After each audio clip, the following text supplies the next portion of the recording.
More tips for actors. This is Scaring with Sammy, and I'm joined once again with David Jedadieah Gracious. Hello. And it may look like we're wearing the exact same clothing that we wore last time that we filmed, but this is actually very different but similar clothing because we're not actually filming this right after. I thought that was an important point to make. Yeah. Because I didn't watch this if it was another day or a week or later. Yeah, well, I wasn't going to tell you that. Okay. So, but we have some tips.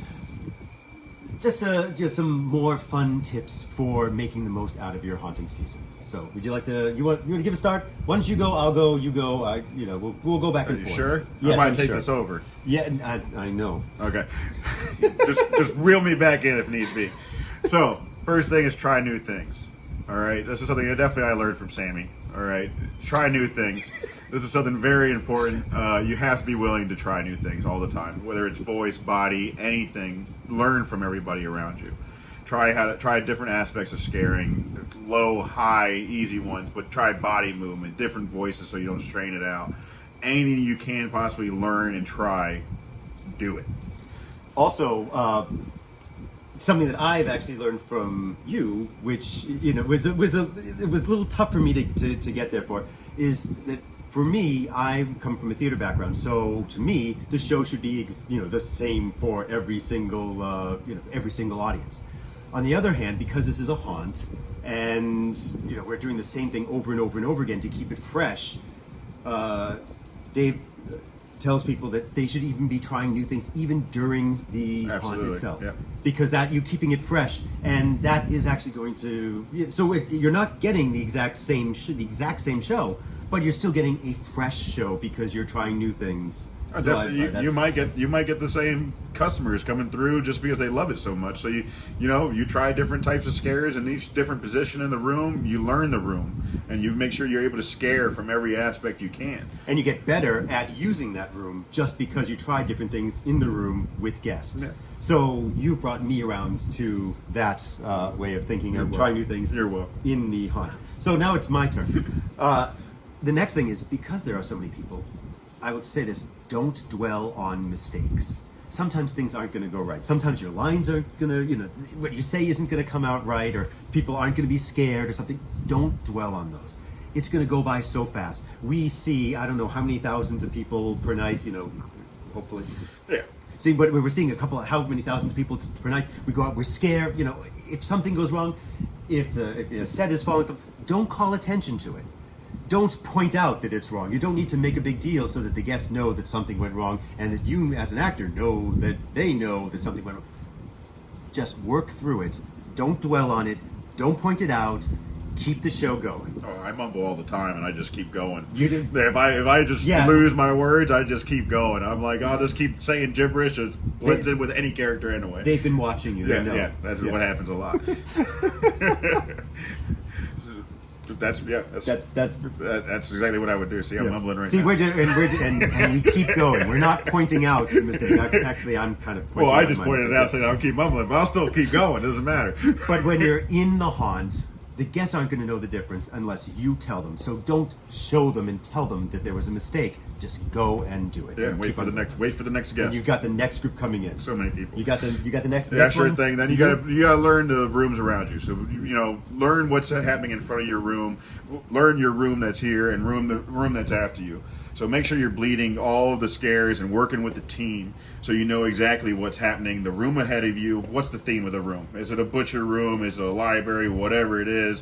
If it's a meat market, then you're going into a freezer. Know those two rooms. Then if you're going right from the freezer to the butcher shop, learn that room. So you could be able to tell the guests where they're going, where they're coming from. So it gives you more ideas on how to get the scares and where you can actually keep going as a character and build as a character. Yeah. And work it as your team. So you know exactly who's in front of you, who's behind you, who you're working with.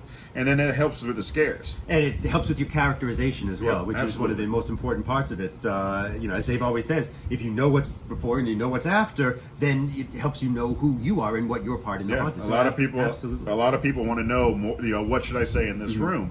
Well, learn that room, but then if you're losing track of what you're doing, learn what's in front of you, learn what's the next, learn what's 5 haunts down. Just learn every aspect of it, but definitely the one right in front of you, the one you're in, and the one after you, and you'll be able to get more scares. You'll be able to have more fun with it. You'll be able to express a lot more. Yeah. And I also love the idea of bleeding into those. Yeah, you got to bleed But into them. one thing I will say is that part of learning what's before and after is also learning what scares they do, so that you're not stepping on them, because you want to work together, not kind of stealing people's scares. But that way, when you're bleeding into other rooms and you know what's going on, you know what they're going to be doing, you can actually work with them, and now you have teamwork as opposed to just, this is my area, that's theirs, and we're all separate. Yeah, we got to work together. So you got to know everything around you and who you're working with. So it's a lot more fun too. Yeah. My turn. I'm gonna throw it out there. If then, this is a characterization type. This is a characterization sort of theme or idea that comes from improvisation.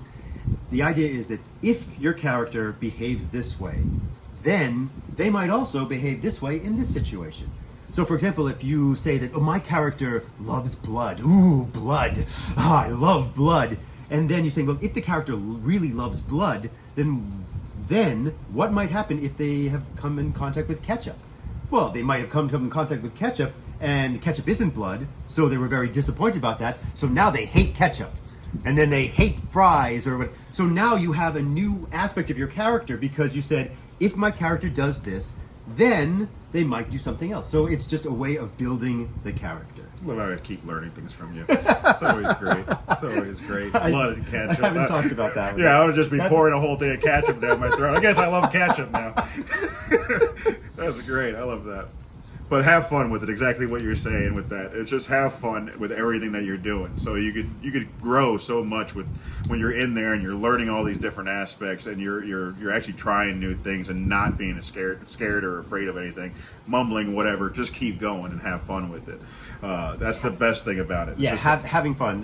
Working with everybody around you, everybody that's in that, all the different personalities. That's the main goal for every haunt besides being safe. Yeah, of course. But enjoying all the people that you work with. Enjoy the guests that come through. And enjoy this time, because, you never know. You might move somewhere and you're not going to get this particular chance or this particular haunt again. So absolutely, yeah, it's having fun, and it's mostly seasonal. So we only get really like one, maybe a month and a half doing it. Some people are open, all year long. Lucky them that they're able to do that and have fun. But if you're there for usually 1 month, a couple weekends or whatever out of the season. You have to have fun during that and relieve the stress. And part of having fun is the passion. Which, passion is. I can just let him talk about this. Yeah, this is you can do a TED talk on it. It is. Yeah. I could definitely keep going with this. So I'll try to keep it down. You can reel me in if I get off the track again. But yeah, the passion for it is. Everybody has a reason why they want to be in the industry.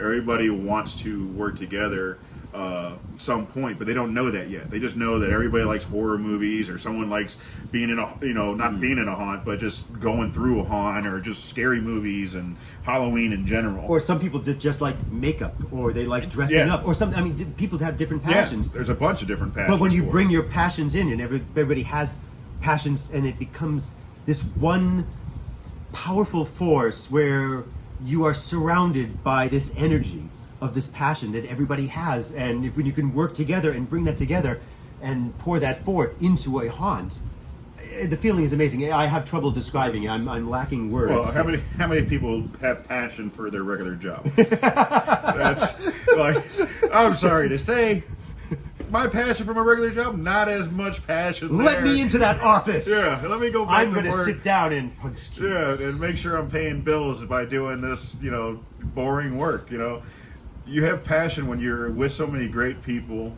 It's something that you really love to do. And a lot of people in the haunt industry that I've met all have a passion for it. Yeah. So if you can show that passion, teach that passion, and just keep growing it and just keep sending it to other people and showing how much you actually care about it and care about them, that passion just spreads like a wildfire. It grows. It grows. It's contagious. Very much so. You get to relax. You get to just have fun with everybody that comes in there. No matter, we said don't worry about messing up and stuttering and all this other stuff. Anything that you do wrong is nothing wrong.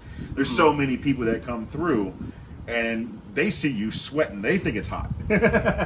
And you're over there sweating and just, bleeding, crying, whatever it is. Your passion's driving you, and then more guests that come through, you're just showing them all that passion every second, and every scare. And they feel it. Oh yeah, and absolutely. They feel it too. So that's. I know that after passion and having fun, I know it's my turn again, but I don't think that I can top that, and I don't think I want to. I don't think passion you can No, stop. you can't really go over that. So that's just a couple new tips here with David Jedadieah Gracious, and this was Scaring with Sammy. Thank you. Try new things.